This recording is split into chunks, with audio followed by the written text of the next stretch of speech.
అంటే ఏదో గాంజా పట్టుకున్నాము, వాడు ఎవరిని అరెస్ట్ చేసేసాము, జైల్లో పెట్టేసాము, వాడు వెళ్ళి బెయిల్ మీద వెళ్ళాడు, లేకపోతే శిక్ష పడింది. అది కాదు. అసలు వీళ్ళ తాలూకా ఆర్థిక మూలాల మీద దెబ్బ కొట్టాలి. ఆర్థిక మూలాలు ఎందుకంటే వాడు ఇలా సంపాదించింది ఎక్కడో ఒక ఎసెట్ రూపంలో పెడతాడు. ఆ ఎసెట్ని కనుక మనం సీజ్ చేయగలిగితే ఇలాంటి యాక్టివిటీస్ తగ్గుతాయని గౌరవ ముఖ్యమంత్రి గారి ఆదేశాల మేరకు ఈ రోజుకి దగ్గర దగ్గర 7 కోట్ల రూపాయలు పైగా ఆస్తులు సీజ్ చేయడం జరిగింది. నాకు తెలిసి దేశంలోనే ఫస్ట్ టైం ఈ రకంగా చేయటం, మన ఆంధ్రప్రదేశ్ చరిత్రలో ఫస్ట్ టైం కూడా ఆటోమేటిక్గా. సో ఎప్పుడు కూడా ఆస్తుల వరకు వెళ్ళాలి, మేము ఆస్తుల వరకు వెళ్తున్నాం. ఇది గౌరవ ముఖ్యమంత్రి గారి ఆదేశాలు. ఇప్పుడు కింగ్ పిన్స్ ఎవరైతే ఉంటారో, ఇంకొకటి కూడా చాలా క్లియర్గా చెప్తున్నాం, ఈ కింగ్ పిన్స్ ఎవరైతే ఉంటారో వీళ్ళ తాలూకా ఇప్పుడు ఒకటి దొరుకుతారు, దొరికిన తర్వాత ఇమీడియట్గా వాళ్ళ తాలూకా ఆస్తులు జప్తు చేస్తున్నాం. వాళ్ళు వేరే వారి పేర్లు చెప్పినా, ఎక్కడి నుంచి వస్తుంది, హౌరీజన్ ఎక్కడి నుంచి వస్తుంది అని చెప్పినా వాడన్నిటి మీద కూడా ఇన్వెస్టిగేషన్ చేస్తున్నాం.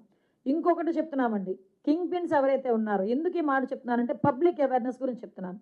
మీ చుట్టుపక్కల ఆర్థిక లావాదేవీలు కానీ, వాళ్ళ బ్యాంక్ ట్రాన్సాక్షన్స్, వాళ్ళ తాలూకా మొబైల్ ట్రాన్సాక్షన్స్ అన్నీ కూడా ఇందులో పరిగణలోకి తీసుకుంటాం. అంటే ఒక వ్యక్తి గాంజాలో దొరికాడంటే ఆ మూలాలు మొత్తం ఎదుగుతాం, వాళ్ళందరూ బాధ్యులను చేస్తున్నాం. అంటే ఎందుకు బాధ్యులను చేస్తున్నామంటే ఒక వ్యక్తి గాంజా అమ్ముతున్నాడు, గాంజా వ్యాపారం చేస్తున్నాడని చెప్పి ఆ కుటుంబంలో ఎవరో ఒకరికి తెలిసే ఉంటుంది. వాళ్ళు మాకు ఇన్ఫర్మేషన్ ఇవ్వాలి, అది సామాజిక బాధ్యత. 1972 కాల్ చేసి మాకు చెప్పాలి. అలా చెప్తే వాళ్ళు సేఫ్ జోన్లో ఉంటారు, చెప్పకపోతే వాళ్ళు కూడా ఇందులో ఈ ట్రాప్లోనే ఉంటారు.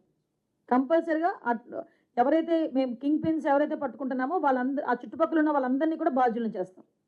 ఎందుకంటే మేము చాలా పెక్యులర్గా చెప్తున్నానండి, డెఫినెట్గా మేమందరం కూడా ఉక్కుపాదం మోపడానికే మేము ఈరోజు సిద్ధంగా ఉన్నాం. ఎట్టి పరిస్థితుల్లోని గాంజా కల్టివేషన్ కానీ, గాంజా ట్రాన్స్పోర్టేషన్ కానీ, గాంజా కన్సెప్షన్ కానీ ఎక్కడ కూడా ఉండకూడదు. చాలామంది ఏమనుకుంటారంటే గాంజాయే కదండి, ఏదో మేము తీసుకోలేదు, మేము పండించలేదు, ఇలా మాట్లాడతారు. కాదు, గాంజా పండించడానికి డబ్బులు ఇచ్చిన, గాంజా ట్రాన్స్ఫర్ చేసిన, అటు ఇటు ట్రాన్స్పోర్ట్ చేసిన, కన్జ్యూమ్ చేసిన అన్నీ కూడా నేరమే. మీకు నిదాన్ పోర్టల్ అని చెప్పి ఒక పోర్టల్ కూడా ఉంది, సెంట్రల్ గవర్నమెంట్ పోర్టల్. ఆ పోర్టల్లో కనుక ఒకసారి పెడితే వాళ్ళకి పాస్పోర్ట్ కూడా రాదు ఫర్దర్గా. అంటే అంత గట్టిగా ఉంది ఎన్డీపీఎస్ యాక్ట్. ఇంకొకటి పిట్ ఎన్డీపీఎస్, నాకు తెలిసి రాష్ట్రంలో ఫస్ట్ టైం మనం యూజ్ చేస్తున్నాం పిట్ ఎన్డీపీఎస్.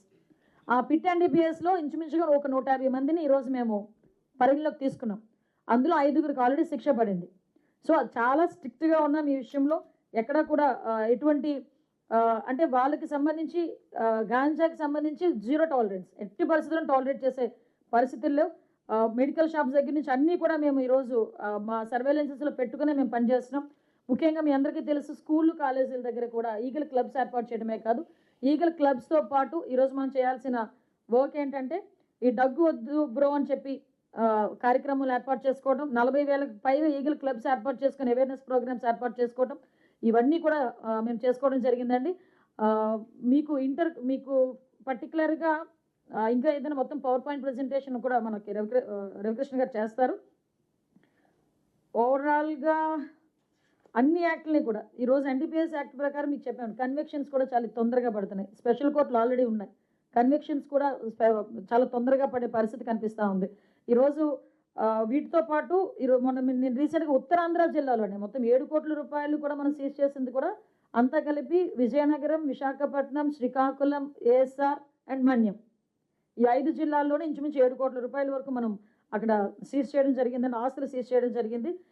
ఇంకొకటి ఏంటంటే సీజ్ చేసిన ఆస్తుల్ని కూడా ఈ డీఅడిక్షన్ సెంటర్స్ ఏర్పాటు చేయడానికి వాటిని కూడా ఉపయోగించండి అని గౌరవ ముఖ్యమంత్రి గారు కూడా ఆదేశాలు ఇచ్చారు. సో డీఅడిక్షన్ సెంటర్స్ మీద కూడా చాలా ఎక్కువగా దృష్టి పెడుతున్నాం. చాలామంది అలవాటు పడిపోయి వాటి కారణంగా ఎన్నో నేరాలకి పాల్పడుతున్నారు. దురదృష్టం ఏంటంటే తల్లిదండ్రులను కొడుతున్నారు, తల్లిదండ్రులను చంపేస్తున్నారు. అటువంటి పరిస్థితుల్లో ఉన్న వాళ్ళని కూడా ఈరోజు మనం డీఅడిక్షన్ సెంటర్స్ ద్వారా వాళ్ళకందరికీ రికవరీ అయ్యే విధంగా వాటిని కూడా మేము ఏర్పాటు చేస్తున్నాం. ఈ విషయంలో మ్యాక్సిమం అంటే మళ్ళీ చెప్తున్నా, ఒకానొక సందర్భంలో గాంజా ఇంతవరకు పెరిగిపోవడానికి గల కారణం ఏంటంటే గత ప్రభుత్వాల తాలూకా నిర్లక్ష్యం అవనియండి, చేతకంతనం అవనియండి, కొంతమంది ఆ వైఎస్ఆర్సీపీ నాయకుల తాలూకా మెయిన్ రిసోర్స్ కూడా అదే అయిపోయింది సంపాదనకి కూడా. సో వాళ్ళు వదిలేశారు. కానీ మేము డే ఫస్ట్ నుంచి కూడా ఒక పక్క అభివృద్ధి సంక్షేమం ఎలా తీసుకెళ్తున్నామో ఈ గాంజా నిర్మూలన కూడా అంతే సీరియస్గా తీసుకొని మేము ఈరోజు ముందుకెళ్ళే పరిస్థితి కనిపిస్తూ ఉంది. దీనికి పబ్లిక్ తరపు నుంచి కూడా దయచేసి నేను అప్పీల్ పెడుతున్నానండి. తల్లిదండ్రులు టీచర్స్ అందరూ కూడా ఈరోజు ఒక పిల్లాడు మన స్కూల్ దగ్గర రోజు రెగ్యులర్గా వచ్చే పిల్లాడు కొంచెం డిఫరెంట్గా ఉన్నాడు అన్న మనం ఐడెంటిఫై చేయగలం. తల్లిదండ్రులు ఐడెంటిఫై చేయలేరేమో కానీ టీచర్స్ ఐడెంటిఫై చేయగలరు. అట్ ద సేమ్ టైం మన పిల్లలు మన స్కూల్లో మన పిల్లల గురించి మన టీచర్స్ కూడా ఒక్క 2 మినిట్స్ ఒక పావుగంట వాళ్ళ మీద టైం వెచ్చిస్తే ఎవరు ఏం చేస్తున్నారు అనేది చాలా ఈజీగా అవగాహన తెచ్చుకోగలరు టీచర్స్ కూడా. దయచేసి నేను ఒకటే అప్పీల్ పెడుతున్నా పబ్లిక్ కూడా, ఇటువంటి మేము చేసే ఈ యజ్ఞం లాంటి కార్యక్రమానికి మీ తాలూకా సహాయ సహకారాలు కూడా మాకు సంపూర్ణంగా కావాలి. దీనికి 1972 టోల్ ఫ్రీ నెంబర్ కూడా ఏర్పాటు చేసుకున్నాం. ఎక్కడైనా ఈ గాంజాకి సంబంధించి ఎటువంటి ఇన్ఫర్మేషన్ మీ దగ్గర ఉన్న డెఫినెట్గా మాకు ఒక కాల్ చేయండి. డెఫినెట్గా మా ఈగల్ టీమ్ అక్కడికి వెళ్ళి ఆ గంజాయి నిర్మూలన చేసే కార్యక్రమానికి శ్రీకారం చుడతాం. దయచేసి మీ అందరూ కూడా మాకు సహకరించాలని, ఇప్పటి వరకు సహకరించినందుకు కూడా ప్రత్యేకంగా ధన్యవాదాలు. మీడియా సోదరులు అందరికీ కూడా ఈ పరంగా నేను అప్పీల్ పెడుతున్నాను. Thank you so much.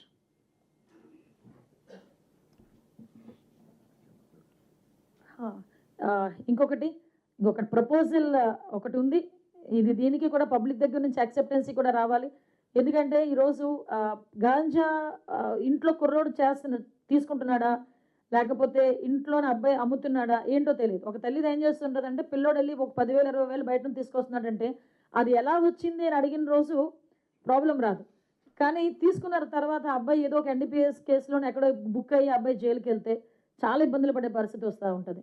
కానీ అందువల్లనే డే ఫస్ట్ నుంచి మేము చెప్తాం ఫస్ట్ పోలీసింగ్ ఇంట్లో తల్లిదండ్రులే చేయాలని. దానికి కూడా ఒక ప్రపోజల్ ఒకటి మేము అంటే ఇంకొంచెం ఎఫెక్టివ్గా వెళ్ళాలి అనుకుంటే గాంజా విషయంలో ఎవరైనా పట్టుబడితే సంక్షేమ పథకాలు కూడా కట్ చేస్తే ఎలా ఉంటుంది అన్న ప్రపోజల్ కూడా అక్కడ నడుస్తుంది. అంతవరకు తెచ్చుకోకూడదని నేను కోరుకుంటున్నాను. ఎందుకంటే ఈరోజు ఆ తల్లిదండ్రులు కూడా బాధ్యత వహించాలి. వాళ్ళని కూడా మనం పెట్టాలి. కాబట్టి అంటే వాళ్ళు కూడా కాన్సన్ట్రేట్ చేయాలి పిల్లల పెంపకంలో. కాబట్టి చెప్తున్నాం. ఇంకొకటి అండి, ఈ మైగ్రేటెడ్ చాలామంది ఉంటారు. చాలామంది ఏం చేస్తున్నారంటే మైగ్రేటెడ్ వాళ్ళు అక్కడ నుంచి మధ్యప్రదేశ్ నుంచి అక్కడ నుంచి వస్తుంటారు. వాళ్ళందరూ కూడా తెచ్చుకుంటుంటారు ఈ వర్కర్స్ డైలీ వర్కర్స్ దగ్గర. సో అటువంటి వాళ్ళకి చాలా క్లియర్గా మోటివేట్ చేయడానికి ఈగల్ టీమ్స్ వెళ్తున్నాయి. అట్ ద సేమ్ టైం ఆ యాజమాన్యానికి కూడా ఒక క్లియర్ ఇన్స్ట్రక్షన్ ఇవ్వడం జరిగింది. మీరు వాళ్ళని లోపల తీసుకొచ్చుకునేటప్పుడే వాళ్ళని చెక్ చేసి లోపలికి తీసుకోవాలి. మీ తీరా వచ్చిన తర్వాత కనుక దొరికినాయి అంటే కనుక మీ మీద కూడా యాక్షన్ తీసుకుంటాం అని క్లియర్ ఇన్స్ట్రక్షన్ ఇవ్వడం జరిగింది.